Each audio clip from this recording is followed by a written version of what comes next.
Hello, everyone. Welcome to Tarot class. I'm Christiana Gaudet. I am your Tarot Fairy Godmother.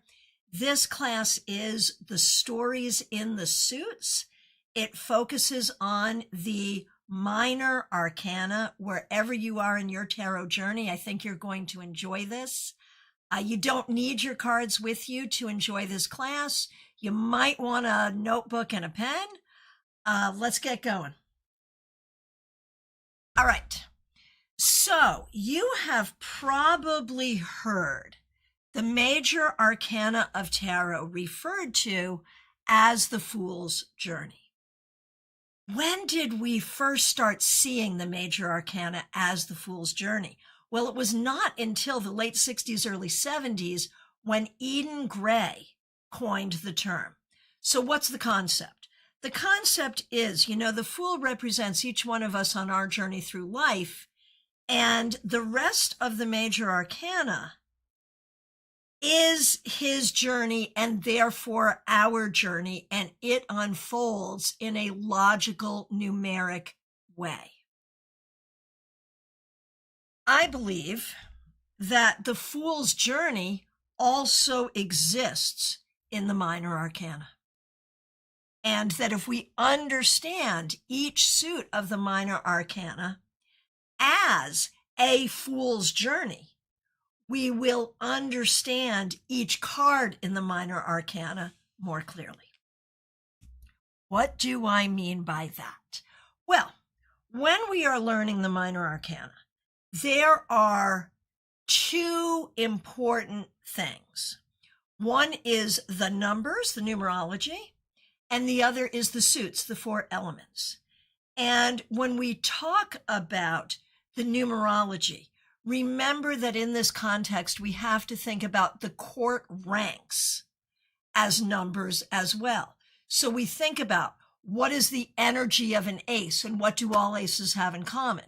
What is the energy of a two and what do all twos have in common? Then likewise in the court. What is the energy of a page and what do all pages have in common? What is the energy of a knight and what do all knights have in common? So on and so forth. And Serena, Bean of the Fields, good to see you. When we're looking at those suits, we're looking at their elemental associations.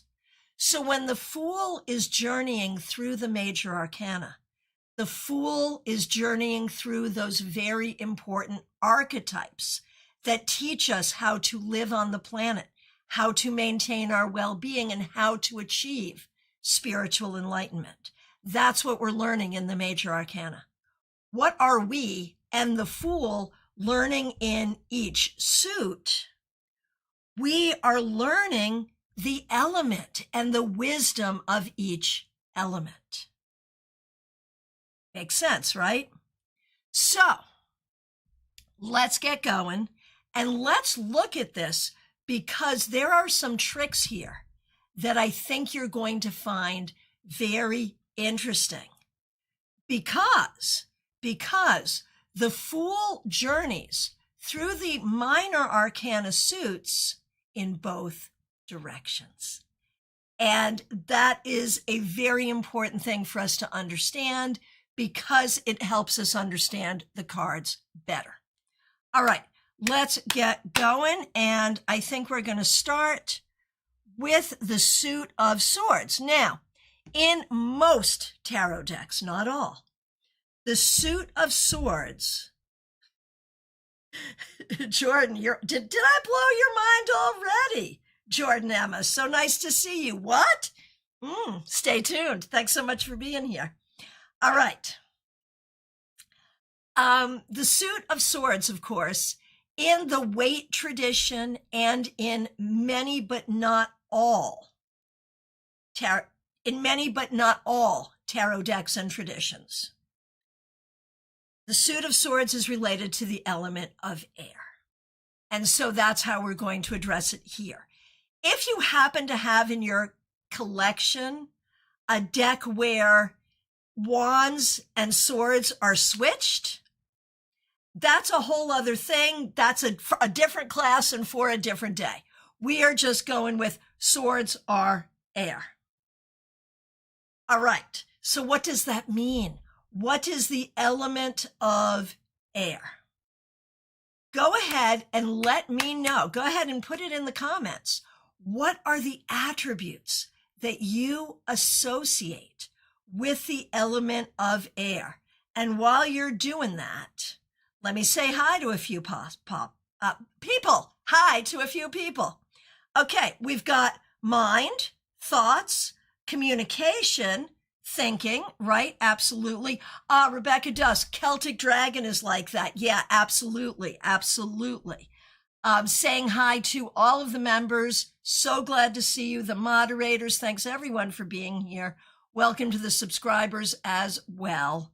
Glad you're here. Okay. Jordan, thanks for your enthusiasm. It's good to see you here. All right. So let's see. Jeannie says air is mind and communication. Claire says it's mental and intellect and cognitive wisdom. Absolutely. Lee says air is the intellect and communication, right? So all the powers of mind, communication, technology, integrity or lack of integrity, trust, lack of trust, that all falls under air. Thoughts, ideas, intelligence, and lack of intelligence. Oh, interesting. Clairsentience and awareness. Good. Hey, Puppy Toby, thanks for subscribing. Glad you're here. Okay, so let's start and let's think about the fool on their journey through the suit of swords. So the first thing we do is we pick up this tool, right? The Ace of Swords. What is this tool? The Ace of Swords, of course, is the beckoning to the journey of air, the beginning of a new understanding, the beginning of a new way to communicate. So where do we go on the journey? From 1, we go to 2. So here we've started the journey, and here we know there are many different directions in which we could go. We could go this way. We could go this way. How are we going to go? What do we learn here? We learn that we must make our decisions with our brain, not with our heart. And we learn that we cannot let others influence our decisions. We must do it from our own intellect. So that's the first thing. We are responsible for our own decisions, nobody else. Sometimes decisions bring heartache. We're responsible for healing our own heartache as well. And I think it's very interesting on this journey through the element of air. The first thing we learn is responsibility for the choices we make, the hurt that we cause ourselves and others, and the opportunity to heal. Hey, Light Seeker, good to see you. Welcome to Tarot class. So then we learn how to heal. Literally, we learn how to recover. And we've all been here, right? Recovering the body is not half as difficult as recovering the mind, right? When we're in anxiety, when we're in fear, when we're all spun out and twisted,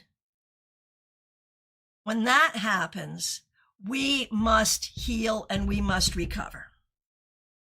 Here, we learn to fight for what we believe to be right. And here, we learn to put intelligence and logic over emotion in order to move forward. Here, we learn what we can trust and what we can't trust. And here we face the cage of thoughts that we all create for ourselves. And so often this comes from lack of trust, right? Toshia, thanks for subscribing. We appreciate you. So now we're in the cage of thoughts. And now we're in this place where we don't know what to do with our thoughts, right? It's not great, and it gets worse. So this journey through the element of air takes us to some really dark places. Why? Because it must. Because there is no understanding of truth without understanding of non-truth. Because there is no understanding of doing the right thing without understanding the pain of doing the wrong thing.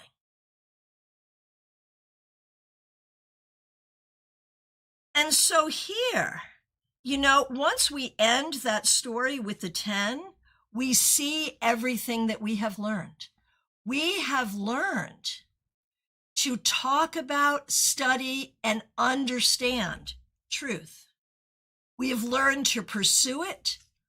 We've learned to nurture it, and we've learned to exemplify it. Now, what happens when we do this in the other direction? Okay, so now the Fool comes into being. Here we have Mother and Father God. Here we have their human children, which we are and which the Fool is. And here we have the circumstance into which the Fool has been born. Now we watch the Fool grow and be like, oh, this is hard. This is really hard. And I'm not sure how to escape from this and what to do. And I don't know what to trust, but I am going to develop my mind in such a way that I see my way out of here. I am finding my way out. And I am willing to fight for that. And I am willing to heal. I'm willing to recognize what hurts. I'm willing to make wise decisions. And here I have found real truth. So there's the Fool's journey, backwards and forwards, through the element of air. Let's do a few more, and then actually 3 more. Kathy says, oh my gosh, I love this back and forth journey, right? And doesn't it give you this cohesive sense of the cards and how they work? So now let's do the Fool's journey through the Ace of Wands. GM Marcus, this is why I'm here. I'm so glad that you are, my friend. Thank you for being here. All right, so here we have Wands, and in this deck and in most tarot decks, not all, Wands is fire. What is the element of fire metaphysically? What does fire bring us? What does fire mean? Robin, good to see you. This is amazing. Lee, I see another book in your future. Thank you, thank you. The fire suit, right. So what does fire mean? What is fire in tarot and in metaphysics? How do we see fire? What is fire? Creative energy. Very good, Claire. That's exactly right. Creative energy. Robin says energy generally, also true. Jordan says creation. Claire says passion, all good.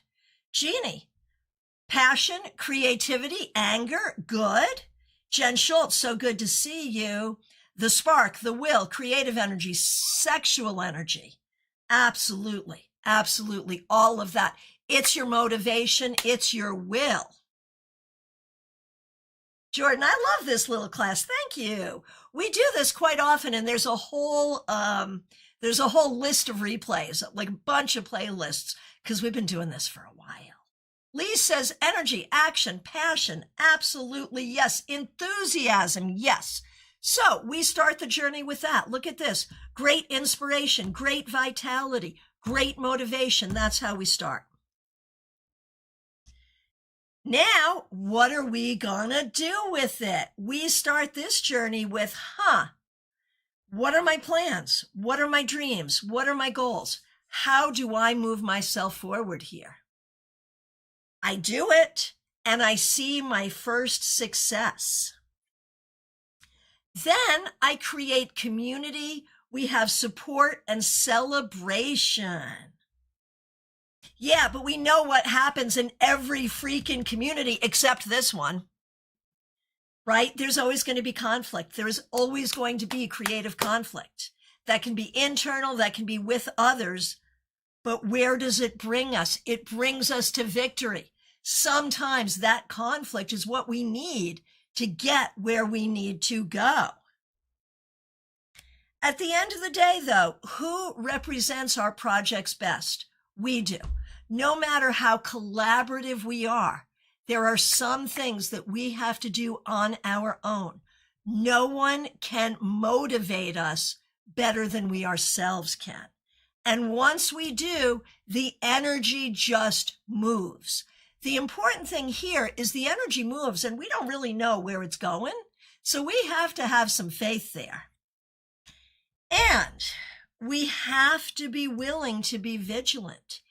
Anything worth our energy, anything worth our passion may create some wounding along the way, and it may be worth it, and may require us to be vigilant to do what we need to do.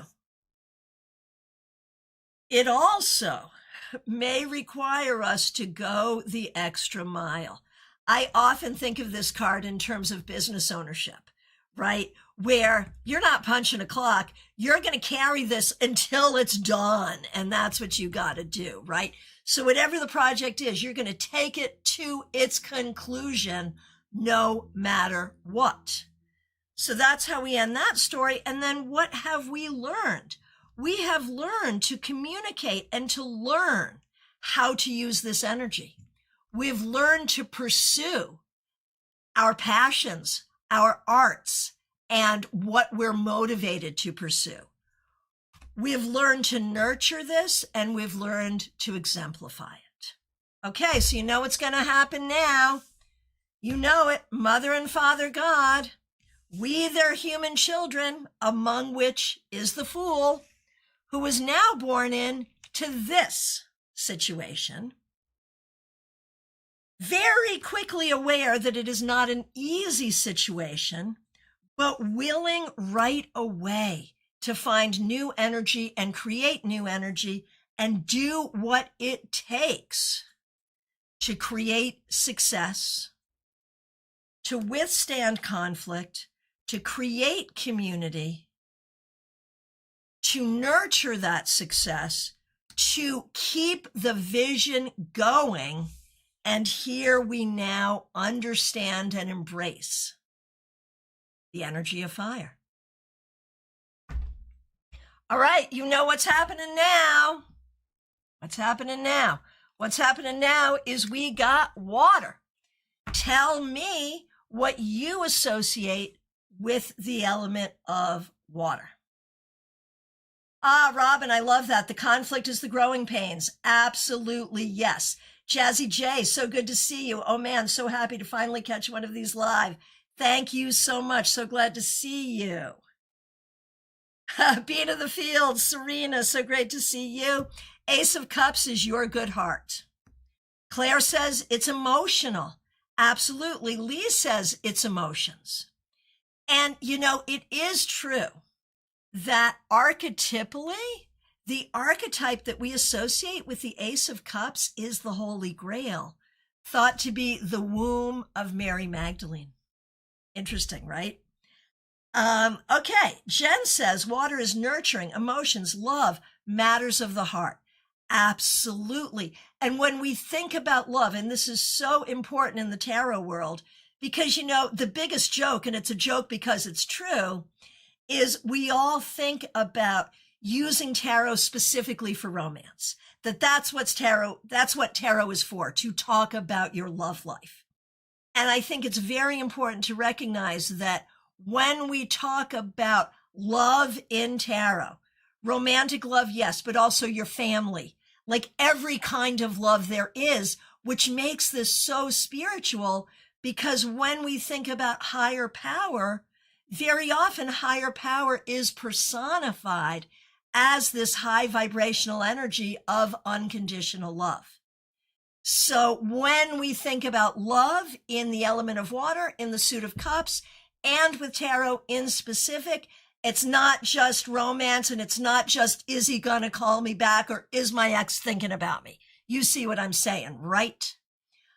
Jeannie says, Water is love, fluidity, emotions, nurturance. Absolutely.